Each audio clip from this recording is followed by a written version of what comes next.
Monopoly. Pure monopoly is a form of market organization in which there is a single seller of a commodity for which there are no close substitutes. Unlike the perfect competition where their products are somehow identical and there are so many producers and sellers, in this case we have only one firm in charge of the commodity, and the commodity itself has no close substitute. Therefore, it is at the opposite. It is the opposite of the perfect competition. Monopoly can be the result of 1. Increasing return to scale of the firm. 2. It can also be control over the supply of raw material. If the producer has full control over the supply of raw material of such products, such producer can monopolize the market. 3. Patent, that is the government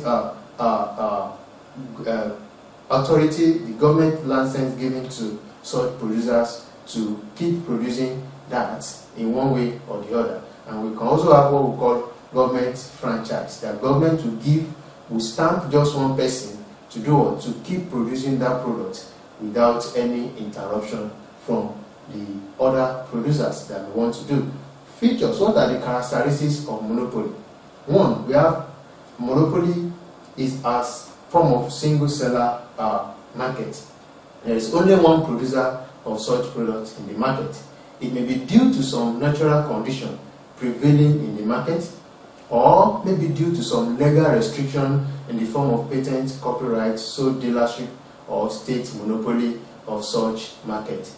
So many factors can lead to monopoly in an economy. Since there is only one seller, any change in supply plans of that seller can have substantial influence over the market price. If there is any change in the supply plans of that producer, whereby maybe the supply is not enough, or there is a lack, there is a shortage in the raw material of such product or the other, it will definitely affect the market price of that product, because it will affect the total quantity supplied into the market. And the shorter the supply into the market, the higher the price of such product will be in the market. That is why a monopolist is called a price taker, because they have the power to determine how much each product will be sold in the market. Number 2, we have no close substitute. Such products produced by a monopoly usually have no close substitute, because the commodity sold by the monopolist doesn't really have any competitive competition all around, unlike the perfect competition. Therefore, if a consumer does not want the commodity at a particular price, he is not likely to get any close similar goods to what he is giving up, because there is no other person or other producers going into such a production. The elasticity of demand for a product, or for the product, since the product has no close substitute, is relatively inelastic. The third characteristic is what we refer to as barrier to the entry of new firms. There are barriers to entry into industry where there is a monopoly, because no new firm can easily go into such business. It may be due to ownership of strategic raw material. Also, it may be due to the exclusive knowledge of production.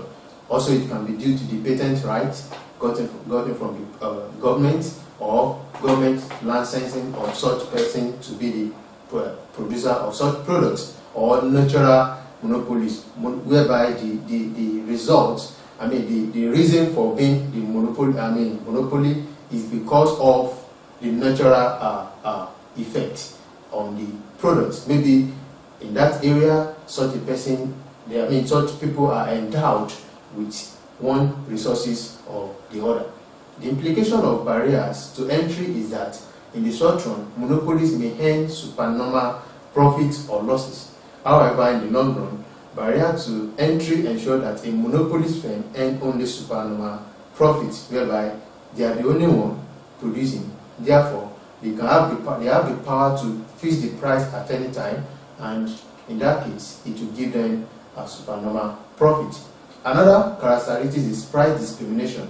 Price discrimination exists when the same product is sold at different prices to different buyers.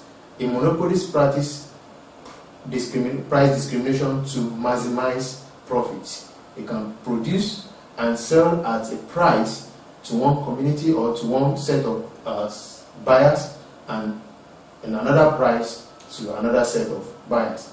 They do this in order to maximize their profit. For example, electricity charges are different for domestic users and commercial users or industrial users. That of the domestic users is usually low compared to the industrial users, because they know the industrial users, they are using the electricity to make some other money. Therefore, their own charges is usually high. Another characteristic is what refers to as abnormal profit in the long run, just as explained earlier. Because they have the power to fix price at any time, they have the chances of having some kind of abnormal profit, not more than the normal level of profit is supposed to make. And also we have limited consumer choice, as they are the single producer of the commodity. In the absence of any close substitute, the choice for consumer is limited, because once they are not producing, the consumer are left with nothing. They have no this product has no close substitute. Therefore, they cannot run to any other place. That is another features. Then we also have prices in excess of marginal cost. Monopolists fix the price of a commodity per unit higher than the cost of production of one additional unit of that product. Therefore, they control the price determination. In that case, it can also give them the upper hand or the chances of increasing the price, the profit of the product. Also, we have another type of market structure, which we call monopolistic competition. Monopolistic competition is a situation in which the market basically is a competitive market, but has some element of monopoly. What does that mean? In this form of market, there are many firms that sell closely differentiated products. The example of this form of market are mobile communication, cosmetic, detergents, toothpaste, and the rest. All this, there are different types of toothpaste, for example, but they have different taste, they have different materials, they are produced with different products to some extent in terms of quantity and quality, but their function are similar. In this case, we refer to them as the monopolistic competition. What are the features of monopolistic competition? One, large number of buyers and sellers. In this form of market also, the numbers of sellers is not as large as that of perfect competition, but there are a reasonable large number of sellers under this market as well. Therefore, each firm has the ability to alter or influence the price of their products to some extent. Though they have some closely related products in the market, but their own product, to some extent, they have the power to influence the price. Also, another feature, another characteristic under monopolistic competition is product differentiation. Under monopolistic competition, products are differentiated. This means that the product is the same, they perform the same function. Brands sold by different firms differ in terms of packaging, in terms of size, in terms of color, in terms of features, and the rest. So they have their ways of differentiating their product from the other ones, because they want to be different. They want to really justify the price placed on such products and the quality of such products, so in order to give them the edge, the profit edge in the market, and to attract more customers. For example, soap, toothpaste, mobile instrument, and the rest. The importance of product differentiation is to create an image in the minds of the buyer that the product sold by one seller is different from the one sold by the other, and also to give them to give the customers, the buyers, the kind of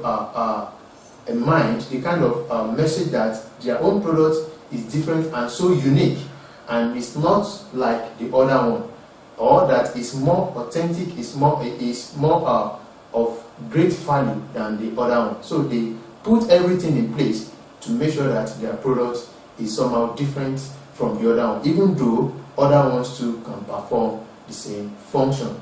Products are very similar to each other but not identical.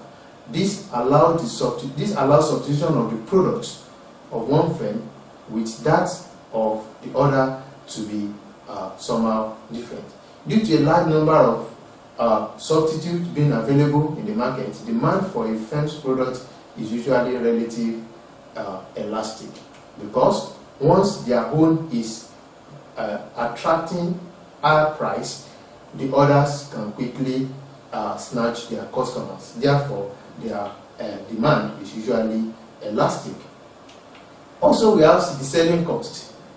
As the products are have close substitute to each other, they are needed to be differentiated. Why?